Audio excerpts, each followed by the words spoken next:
and this is the Laura Flanders Show, a TV and radio program that shines a light on the solutions of tomorrow today. We report on the people and movements driving systemic change from the worlds of politics, arts, and entrepreneurship. Welcome. The FBI is calling it a high-priority investigation involving more than 20 officers across the country and seeking racially motivated violent extremists who are targeting historically black colleges and universities in an ongoing way. The news broke in early February that nearly 20 so-called HBCUs had received bomb threats in just the first 2 days of Black History Month. But it didn't stop there. Howard University was threatened again on Valentine's Day, February 14th, and that university has endured at least 4 threats in just the past 2 months. The threats are now spreading, it seems, to high schools. It's a high-priority investigation, but it has not been getting high-priority commercial media attention, at least not in comparison to some other stories we could mention. It is yet another assault on civil rights and education. For more, we turn, as we do every month, to our colleagues at URL Media to fill out the story. Mitra Kalita can't join us today because of a loss in her family. We send our condolences. Sarah Lomax-Reese is joining me now. Sarah and Mitra are the co-founders of URL Media, a network of Black and Brown owned and operated media platforms across the country. Sarah Lomax-Reese heads up WURD-FM Talk Radio in Philadelphia. Sarah, to you, I'm almost embarrassed at how little really I've been hearing about this slew of attacks. Thanks, Laura. It's so great to be with you and your audience for our monthly URL Roundtable, Meet the BIPOC Press. This story is incredibly important, and we're looking forward to diving in with 2 incredible guests. Today, we have Brother Shamari, who is a host on WURD in Philadelphia. He hosts a weekly show called Groundings, Evolutions, and Elevations. And we also have Krista Johnson, who is a professor at Howard University, one of those HBCUs who's been affected by the bomb threats. She is also the director of the Center for African Studies at Howard. So welcome, Brother Shamari and Krista Johnson. Thanks for being with us. Thank you for having us. So, Krista, I want to start with you because you're right there in the, on the ground at Howard, interfacing with students, faculty, staff that have experienced these bomb threats. Tell us what the environment is like. What is the mood? How are people coping with this, with these threats? We have made real strong efforts this academic year to try and return the campus to normal, to have in-person classes, and to, try and have a campus environment which was as normal as possible, given the times in which we're living. And so this has been a real serious disruption because, it seems like almost every week, but certainly very frequently, we have an app that we all use called Bison Safe, which gives us real-time alerts in terms of what's going on campus. And it seems as though every week there's, a bomb threat or, shelter-in-place alert that comes up over that. So I think, speaking to my students in my class and then colleagues, it's unsettling. It's very unsettling. I know our university and our administration has, taken steps to really try and not normalize this. I think there's not a great amount of fear, around campus. I don't think people are now walking around campus so much more fearful, but it takes, I think, more of a mental toll in many ways because people recognize that we feel like we're under attack, right? Or that there's, something could happen at any time. And I want to go to you, Shamari, because I know that you're a graduate of Morehouse College in Atlanta. And we're situated here in the Philadelphia area, and we have several HBCUs in this region: Lincoln, Cheney, Delaware State. To my knowledge, Lincoln and Cheney haven't been affected by the bomb threats, but Delaware State has. And I just want to get your sense on having gone to an HBCU and observing this, and being someone who hosts a show. What are you seeing? What are you feeling? How are you processing this? Well, again, yeah, I'm a graduate of Morehouse, and I also did a year at Howard for grad school. I was at Howard actually with the student admin takeover back in '89. So, having been on that campus, seeing National Guard troops and helicopters circling, this is not a lightweight thing. This idea of a bomb threat, we know of the bombing of the 4 little girls in Alabama. So, recent church shootings. So this idea of the perpetuation of fear is a big deal. And so that's one lens of looking at it. But then also I'm just intrigued by the way that the idea of youthfulness and juveniles gets perpetuated as a cloak of potential innocence or buffering culpability for white youth. And at the same time, being in Philly, watching how Black youth are villainized for some of the exploits that they do. And so how this juvenile youth narrative gets employed or deployed, depending on which color you are, is probably one of the most intriguing aspects of this for me, as well as I don't think until now we've appreciated what HBCUs are, how unique they are as a phenomena, as an institution in and of themselves, and what their contribution to Black history has been. And I think that this gives us an opportunity to really delve deep into that. Why something like an HBCU would be a particular target in these kind of, whether you want to call it white backlash or whatever you want to call it. So that's what's on my mind regarding this based on where I'm positioned. Yeah, I think that's so powerful, the juxtaposition between how white youth and Black youth are portrayed in the media and viewed in society.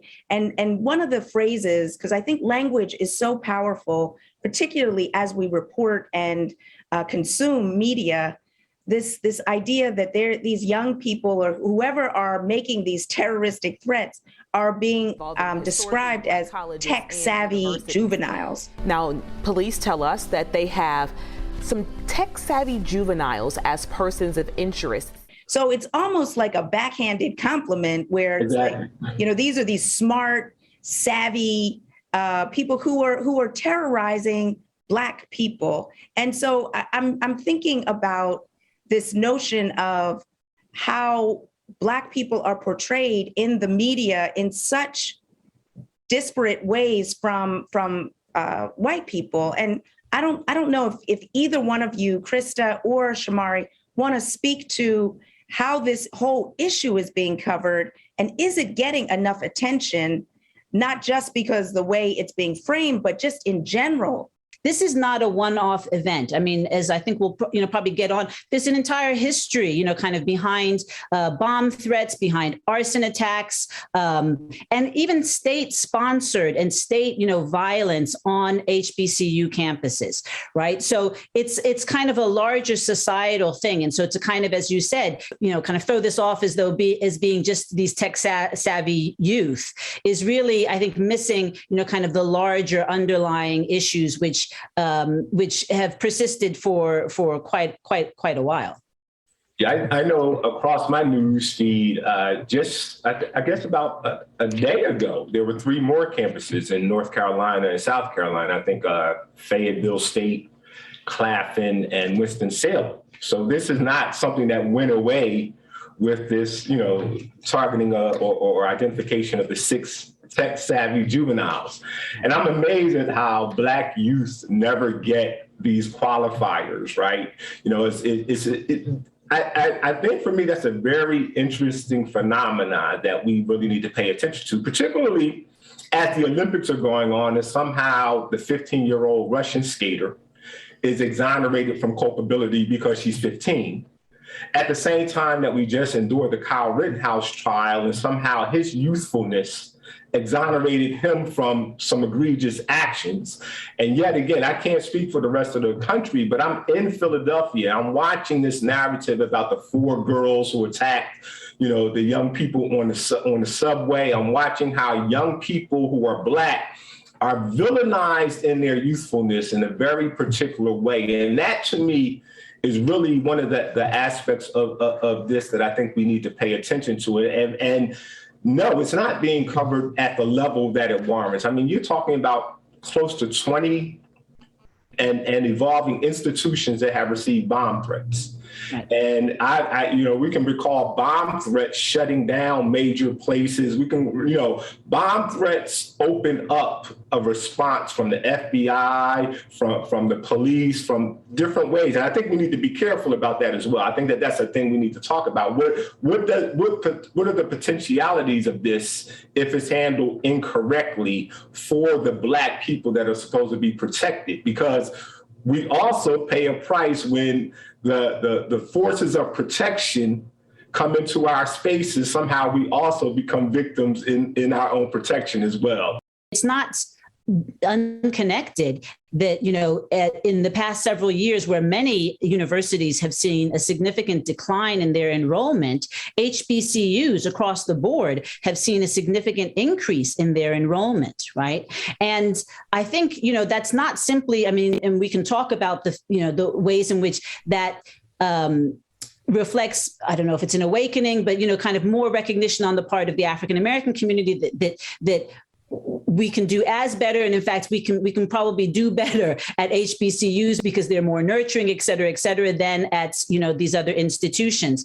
But it also, I think, goes very much to the heart of, higher education. And I think the future of higher education. I'll just give Howard as an example. I think people have a wrong impression of HBCUs as being the kind of HBCUs of old. Howard is one of the most extremely diverse campuses in the country. You would think, I think most people probably think it's 95% Black. No, in fact, our student body is comprised of it's about 67% Black and non-Hispanic, but we also have 16% white. We have 11% Asian and 6.5% Hispanic, and then 4.5% multiple races. I say that to say, I think HBCUs are really kind of leading the way in terms of what a truly democratic, multiracial, multicultural society looks like, right? And I think that's very frightening and very intimidating for what has historically been a white world order that has embraced racial hierarchy.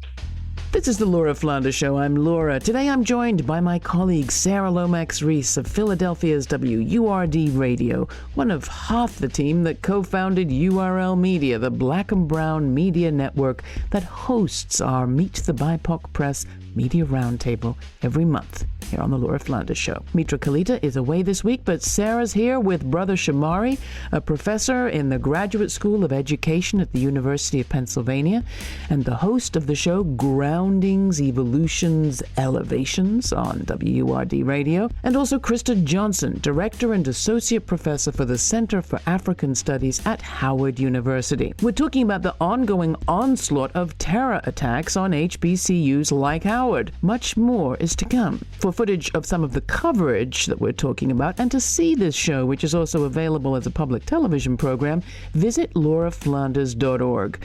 And while you're there, please consider signing up for our weekly alerts so that you'll get the news first about streaming events and online audio exclusives, like our uncut releases. The latest is last week's uncut conversation about redistricting, which had a particular focus on Michigan and New York.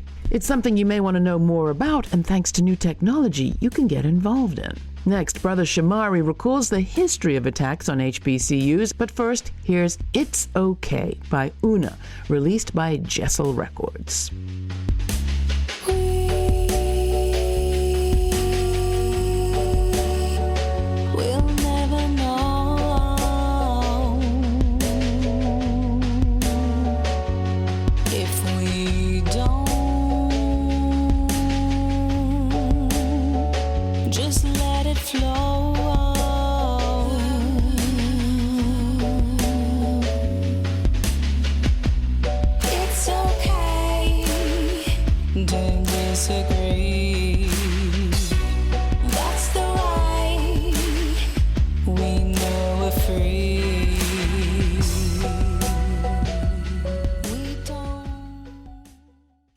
If we understand our history, we can easily fit this into a recurring theme of the white backlash. It always happens in the face of some perceived moment of Black progress.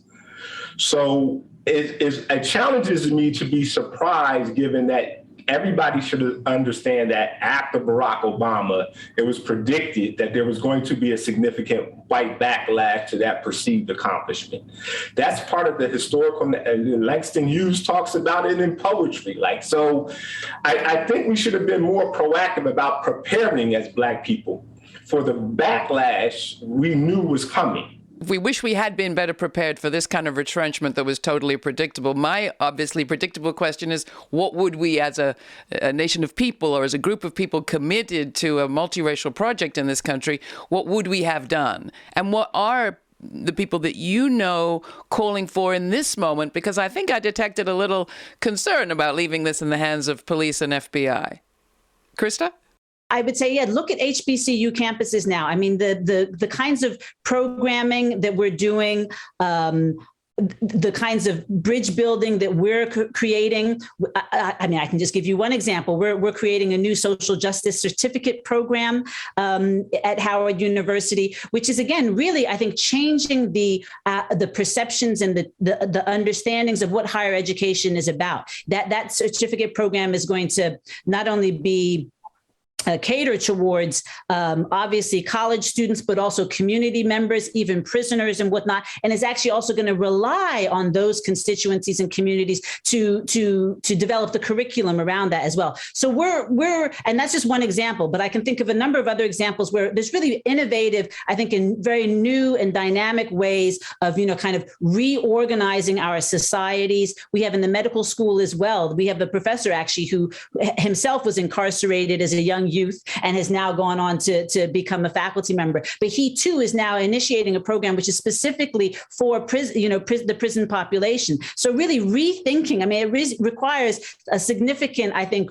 rethinking of really, I think, the bases of a lot of what we're taught, what we teach, and what we think as a society. Both you, Shamari, and you, Krista, have scholarship in kind of the African diaspora. You're looking at this world not just within the United States Black experience, but really looking at like a Pan-African context. And I wanted to see if each of you could give us a sense of where this issue, the bomb threats and the terroristic approaches that are happening against HBCUs and other Black institutions in this moment, where does the African diaspora and other countries, Black countries, where does it fit into this conversation, and how do we make those connections so that there is more fortification across, across the world, as opposed to us just dealing with this in an American context? And I, it's interesting. I think that prior to 2020 and COVID, back in 2019 and around that time, there was Black HBCUs sponsored a major conversation about Africa, the diaspora, and what they were calling the sixth region. I mean, Delaware State locally, but many Black HBCUs were the places, again, where significant conversation interaction around us as the African diaspora and how we're mutually supportive, how you bring the sixth region, which would be Africans living outside of the continent, right, into a unified kind of economic, social, political ideation. That was happening on HBCUs, and HBCUs in many ways are probably one of the most still existing significant conduits for this diasporic connection. Howard has, a program in African studies, African American studies. Howard is a very diasporic campus. But again, as I said earlier, HBCUs, we can go back historically with Kwame Nkrumah being educated at Lincoln University, Nnamdi Azikiwe, who became the first president of Nigeria at Lincoln University, many other African luminaries exchanging educational space to build the diaspora, to build what we call global Pan-Africanism. And so I don't think that that's a lightweight consideration, again, in these dynamics, because you're disrupting the peace, you're disrupting the security in spaces that have been producing a lot of the either local domestic civil rights energy that we have. Even up through now, when you go back to the Trayvon Martin reactions, Black Lives Matter, HBCUs have been seminal places for that energy to come from. When you talk about critical race theory, again, you're talking about not just HBCUs as a space that controls a significant amount of land in a city, many cities that are under the duress of gentrification.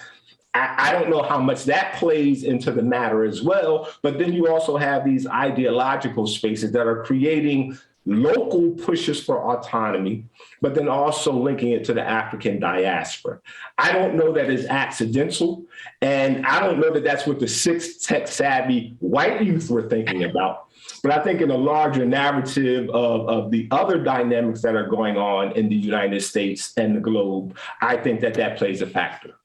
Yeah, I would just add that, I mean, historically, HBCUs, as Brother Shamari said, had those connections with Africa. And I think that it's important to recognize that, again, I mean, I talk about the diversity of Howard's campus now, but if you go back to the 1930s, 40s, 50s, Howard had one of the most international campuses, in the country as well. And there were concerted efforts to ensure that those kinds of ties that were being established on HBCU campuses did not continue. And so we were given, for example, there was kind of a bit of a trade-off. We were given, for example, Afro-American studies, departments all over the place, but the quid pro quo was, but you only focus on your own issues. Don't link those to, struggles and causes that go beyond that. And so I think you had a moment, certainly after the civil rights movement, where there was, I think, maybe more of an inward, looking turn. But what I'm seeing now, again, is this, HBCUs are embracing the international. They are global institutions. And they're recognizing that. As Brother Shamari said, at Howard, just to toot our own horn in Center for African Studies, we teach 7 African languages, and we lead the country in the student enrollment in African languages. Over 800 Howard students last year studied an African language. But it also reflects the diversity and the kind of different makeup of our student body, and in fact, the African American demographics. So, I mean, I think what you're seeing is a lot more first and second generation Africans who have much closer ties and links to the continent, and they're bringing those in and saying, hey, we can, build on these. So I think there's lots of real opportunity there. And I would just also want to add that dynamic is historical to HBCUs. When you think about Booker T. Washington, we think about what he was represented as locally, but he was a large proponent against colonialism that was happening all across the African continent, and actually engaged in many ways with the training around agriculture and science and other things in particular places. So this kind of, Marcus Garvey from Jamaica came to America because he was inspired by the teachings at Tuskegee and Booker T. Washington. So this idea of Black educational spaces always having a diasporic connection is historical as well as contemporary. Well, this is such a powerful conversation, and we covered so much territory in this short snapshot. And I hope that we can revisit this at some point, because there's obviously, we started talking about the bomb threats against HBCUs, but there's a much bigger conversation about the power and the centering of Black intelligentsia at historically Black colleges and universities. So thank you so much, Brother Shamari and Krista Johnson, for this riveting conversation. And hopefully we can do it again. Thank you. Thank you both. Sarah, thank you for this rich conversation. As you said, HBCUs clearly deserve more attention in our media, especially under attack, but it seems to me all the time. What are you seeing in the Black press and the of color press, the BIPOC press, that is different about how this story is being covered? And are you seeing more complexity around this question of what should be done? I think all of these issues are critical. I think that, like the press writ large, we are trying to stay on top of the Black press in particular is trying to stay on top of an ongoing onslaught of racist threats and just an elevated level of all of these, whether it's police brutality or, criminal justice, inequities, healthcare disparities. So this bomb threat issue is like it's one of a long line of urgent topics that we're all trying to prioritize. And so it's almost like whack-a-mole. And I think that there's a real issue of fatigue, for our reporters, for our hosts, for the folks on the front lines in the Black press who are covering these issues day in and day out, because a lot of times it's very personal. We might have children at these HBCUs. We are graduates at these HBCUs. And so we might be teaching at these HBCUs. So it's very, very close and personal. And so, we're balancing a lot of different things. I think, short answer, I think we need to do more. We need to, I know at Word, we're about to convene a roundtable of HBCU presidents to really dig into what this is all about. But at the end of the day, we have to also find an answer. We've got to have, law enforcement. We've got to have the legislature. We've got to have a lot of different answers to address this, because it's very real. It's very disruptive. It's a drain on our mental and emotional well-being. But it's very, very serious. And I think that it needs to be bumped up in terms of priorities. Well, we're going to do everything we can to bump it up as in our community and with the audience that we can reach. And I can only hope that we're going to see some action at the government level, state and federal, taking action. But I will say that the future of the HBCUs seems bright to me in this moment, given what we're hearing about increased enrollment and new funding and new visibility.